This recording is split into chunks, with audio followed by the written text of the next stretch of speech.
नमस्ते। आपका अरविंद गणेश दामले चैनल में स्वागत है। मैं अरविंद दामले आपके सामने प्रस्तुत कर रहा हूँ मेरी ही कुछ रचनाएं। पहली दो हैं मराठी में और बाद में एक है हिंदी में। ये है इन रचनाओं का 829वां भाग। आपको ये रचनाएं पसंद आएँ तो मेरे अरविंद गणेश दामले चैनल को सब्सक्राइब करें, लाइक करें, शेयर करें और बेल आइकॉन दबाना ना भूलें। तो पहली वाली मराठी में है, पेपरच्या संपादकाने मला सिनेमांची समीक्षा करणे आणि टीका करणे या विभागातून कमी केलं आणि सांगितलं, तुला सिनेमातलं काही एक कळत नाही. मग मी पण त्याला तू कोणत्याही सिनेमातल्या खलनायकासारखा दिसतोस असं ठामपणे सांगितलं. दुसरी रचना आहे, एकाने विचारलं, सिगारेट ओढणारे आणि पाईप ओढणारे यांच्यात काय फरक असतो?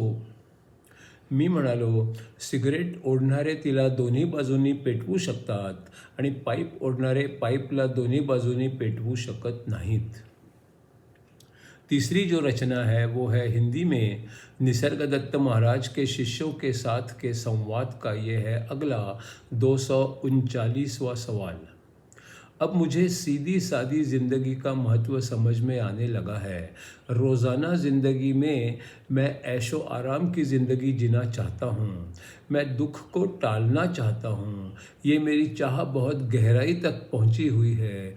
इसलिए अच्छे कर्म करने और अच्छे इरादों की बातें शब्दों तक ही सीमित रह जाती हैं और रोज़ाना ज़िंदगी के मैं उस पर अमल कर ही नहीं पाता।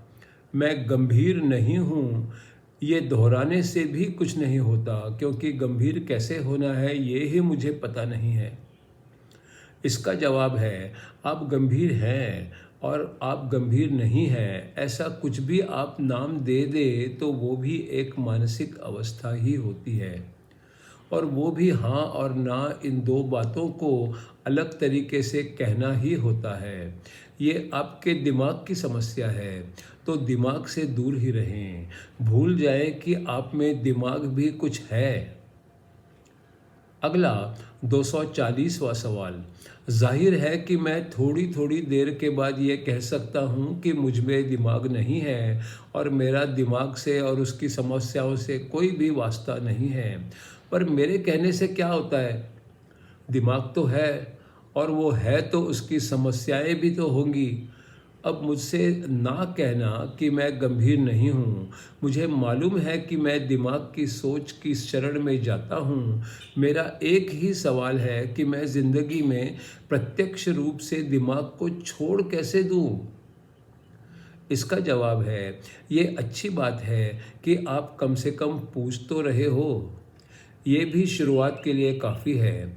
इसी मार्ग पर आगे बढ़ते रहिए और सोचते रहिए। कुछ नया जानने की प्रबल इच्छा के सहित खुद के बारे में और खुद की बुद्धि के बारे में सोचते रहिए। परिणाम बहुत जल्दी दिखेंगे ऐसी अपेक्षा मत करना। आपको कुछ मिल गया ऐसा शुरू में नहीं लगेगा, लेकिन धीरे धीरे विचारों में स्पष्टता आती जाएगी। दिल में लगने लगेगा कि सब एक ही है। आपका औरों के साथ बर्ताव अधिक शांतिपूर्ण और अच्छा होने लगेगा। इन्हीं बदलावों से आपको पता चलेगा कि कुछ तो बदलने लगा है।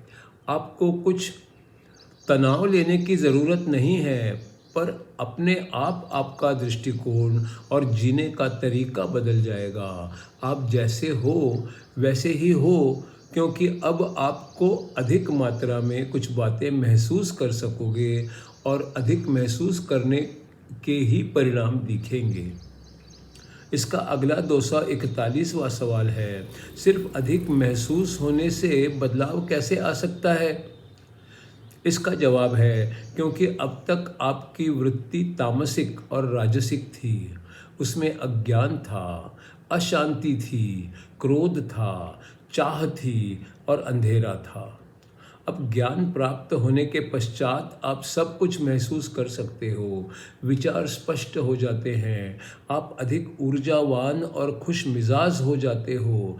जब आप सत्य जान लेते हो कोई भी काम अच्छा हो तो ही करते हो, पूरी प्रामाणिकता से करते हो और एकात्म भाव से करते हो, तो आप अपनी सच्ची प्रकृति के अनुसार होते हो, सत्व गुण में रहते हो और राजसी और तामसी गुणों को छोड़ देते हो।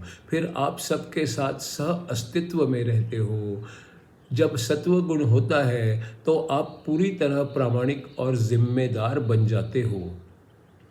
इसका अगला 242वां सवाल है, क्या मैं पूरी तरह खुद से प्रामाणिक रहकर और सात्विक अवस्था में रहकर इस अवस्था तक पहुंच जा सकता हूं?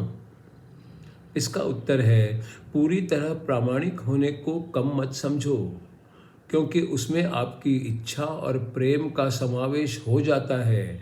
किसी भी चीज़ का ज्ञान हासिल करने के लिए और कुछ सही ढंग से करने के लिए आपको उसमें दिल लगाना पड़ता है। सभी अच्छी बातें ऐसे ही तो बनती हैं। इसका अगला 243वां सवाल है, आप हमेशा कहते हो कि मैं हूँ, इस पर एकाग्र होना चाहिए। क्या ये प्रामाणिक रहने का एक मार्ग है? इसका उत्तर है, तो और क्या है? जीवन में जो भी महत्वपूर्ण हो उसे पूर्ण प्रामाणिकता से करना चाहिए। आप खुद ही आपकी दुनिया का मध्य हो। अगर आप इस मध्य को ना पहचान सको तो आप क्या पहचान सकोगे?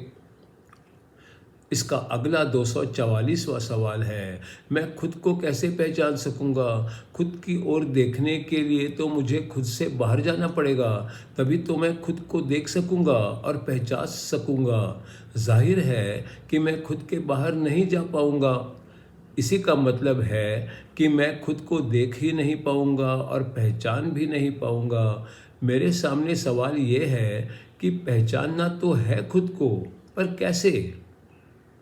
इसका उत्तर है, बिल्कुल सही।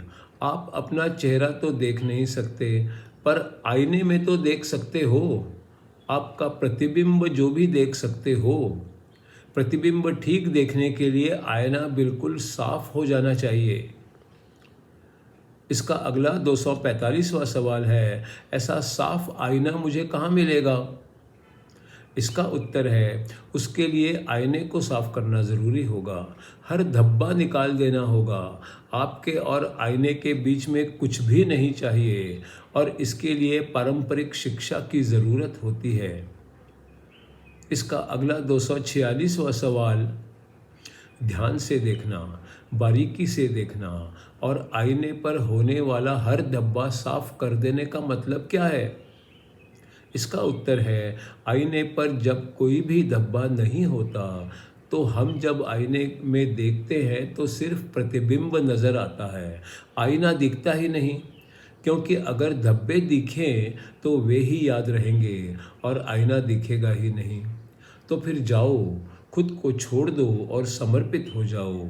ध्यान से देखो और जान लो कि वो धब्बे आईने पर हैं और प्रतिबिंब पर नहीं हैं।